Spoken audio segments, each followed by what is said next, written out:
በጥቅምት አንድ አጥንት እንዲያው ጥሎብኝ አባባል ወዳለሁ። ለነገሩ ማንም ሰው ቢሆን የድሮ ነገር ይወዳል። ሙዚቃዎቻችን እንኳን የድሮ ሙዚቃ የሚባሉት ትልቅ ክብርና ተወዳጅነት አላቸው። አባቶቻችን እንኳን ልብ ብለናቸው አስተውለን ከሆነ የድሮ እቃዎችን አርጅተዋል ብለን ጠልተን የድሮ እቃዎች ናቸው እነዚህ ብንላቸው እንኳን እቃ ድሮ ቀረ ብለው በማድነቅ የድሮዎችን እቃ አድናቆታቸውን ያቀርቡላቸዋል።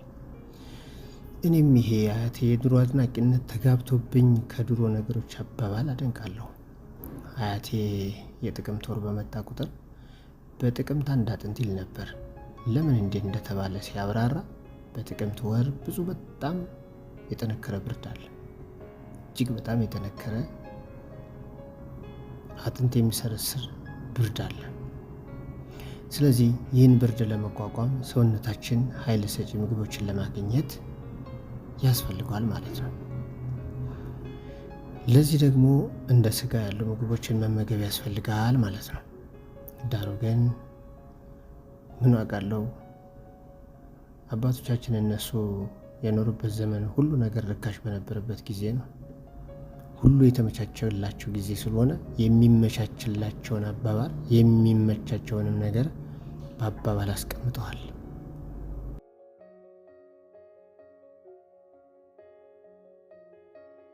ይህን ነገር ታዲያ ለእኛ ለትርጉም አስቸገረ። እኔም የአባቶች ወግና ባህል ከሚቀር እስኪ በአባባሉ እንኳን ወሩን ላስታውሰው ብዬ በጥቅምት አንድ አጥንት አልኩ።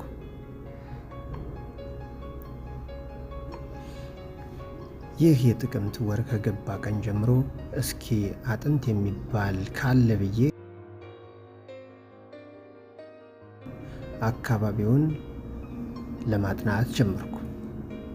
ለጥናት የመረጥኳቸው ቦታዎች ግን ከስጋ ቤቶች ራቅ ያሉ ነበሩ። ለዚህም ጥናቱን በተረጋጋ ሁኔታ በጎረቤቶቼ ላይ ለመስራት ወሰንኩ። የምኖርባት ቤት የጭቃ መሆኗ እንዴት እንደጠቀመኝ የገባኝ ይህን ጥናት ስሰራ ነው። ለካ ድህነትም አንዳንዴ ይጠቅማል። እስኪ አስቡት፣ የብሎኬት ቤት ግድግዳ ያለው ቤት ተከራይቼ ቢሆን እኮ ይህ ጥናት ከስሮ ሊቀር ነበር። ጥቅምት ከገባ ቀን ጀምሮ ከጎረቤት ማን በግ እንደሚያርድ በትኩረት መከታተል ጀመርኩ።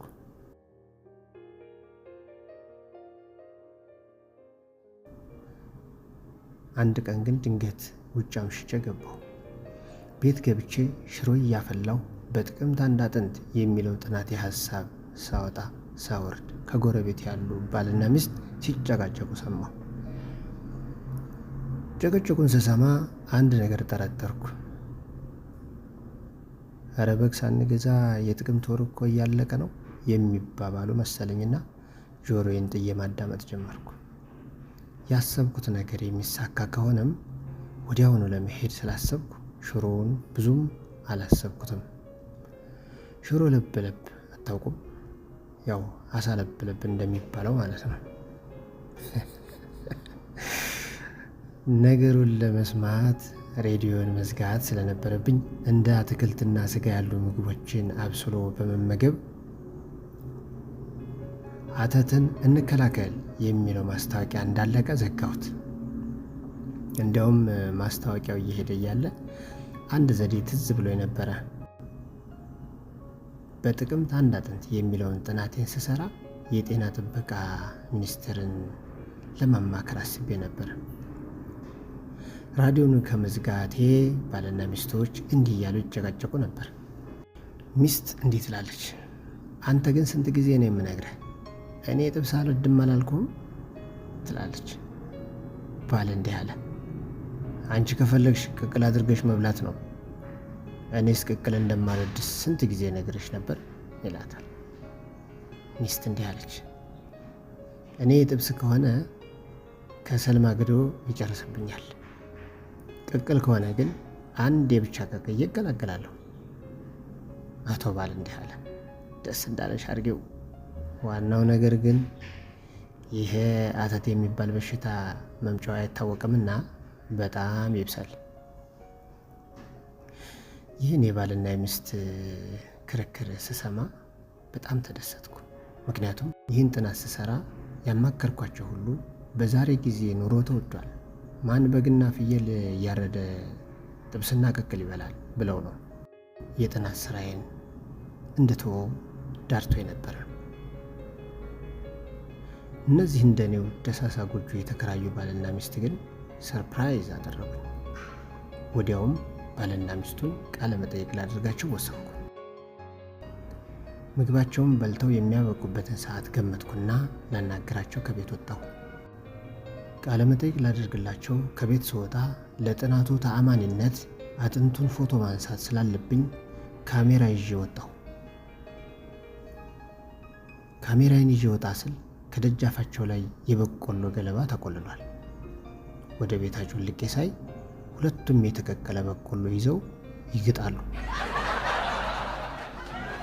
ጥናቴን ውሃ በላው ብዬ በብስጭት ተመልሼ ለጣልኩ። ተኝቼም ግን ተስፋ ሳልቆርጥ ሌሎች አማራጮች እንደሚኖሩ በማሰላሰል ጥናቴን ጀመርኩ። የሥጋ ምግቦች የሚሰጡትን ጠቀሜታ ከተመጋቢዎች ሳይሆን ከሳይንስ መምህራን መጠየቅ አለብኝ ብዬ ወሰንኩ። የሳይንስ መምህር እስከማገኝ አላስችልህ ቢለኝ የ4ኛ ክፍል የሳይንስ ደብተሬን መፈለግ ጀመርኩ። ባለ 32 ገጽ ደብተሬን አገኘኋትና ማገላበጥ ስጀምር ከምግብ ክፍሎች ውስጥ የሥጋ ምግብ የሚል ርዕስ አገኘሁ። ከደብተሬ ላይ ሥጋ ኃይል ሰጪ ምግብ መሆኑን አነበብኩ።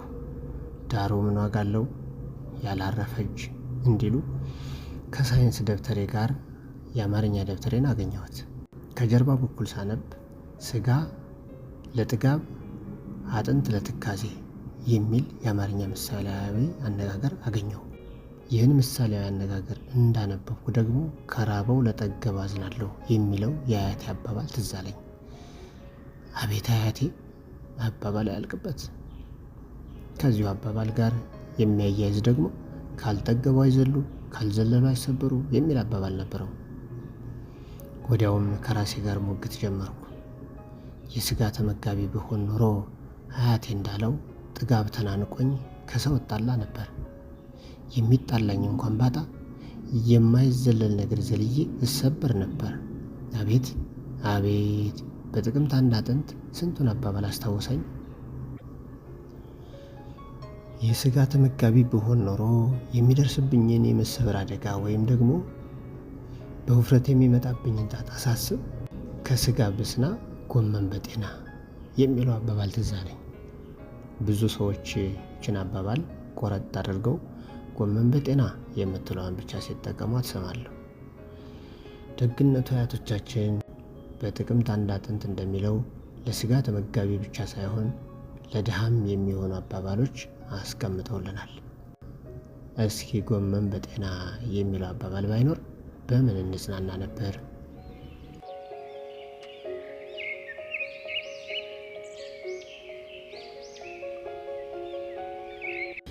ያ ጎረቤቴ ላይ ልሰራ አስቤ የነበረው ጥናት በበቆሎ ጥብስና ቅቅል ሲከሽፍብኝ ጥናቱን እርግፍ አድርጌ ተውኩት። በጥቅምት ስንት ሥጋ ተመጋቢ ይኖራል የሚለውን ተውኩና ስለ ጥቅምት የተባሉ አባባሎችና የተዘፈኑ ዘፈኖችን መመርመር ጀመርኩ። የ3ኛ ክፍል የአማርኛ መጽሐፍ ላይ ትምህርት በልጅነት አበባ በጥቅምት በሚል ርዕስ የተጻፈ ግጥም ትዝ አለኝ። ጥናቴ አካዳሚያዊ ሆነ ማለት ነው። ገርማል። ግጥሟን በቃሌ ላስታውሳት ስላልቻልኩ ስለ ጥቅምት ማን ዘፍኖ ይሆን ስል የነዋይ ደበበ የጥቅምት አበባ ትዝ አለኝ። በጥቅምት አንድ አጥንት የተጀመረው ሐሳቤ በነዋይ ደበበ የጥቅምት አበባ ሊቋጭ ነው። ግዴላችሁም ከአጥንት አበባ ይሻላል። ግዴላችሁም አጥንቷ ልገኝ ሲል ከአጥንት አበባ ይሻላል አለ ጸሐፊው። የጥቅምት አበባ ነሻሉ አወቅሽው አካሌን በሙሉ አወቅሽው ብሎ ጽፎታል። እኔ ግን አወድሽው አካሌን በሙሉ ነበር የሚመስለኝ። ይህን ጽሑፍ ያጋራን ዋለልኝ አየለ ነው። አዲስ ዘመን ጋዜጣ ከመዝናኛ አምድ ያገኘሁትን አዳምቴው አቀረብኩላችሁ።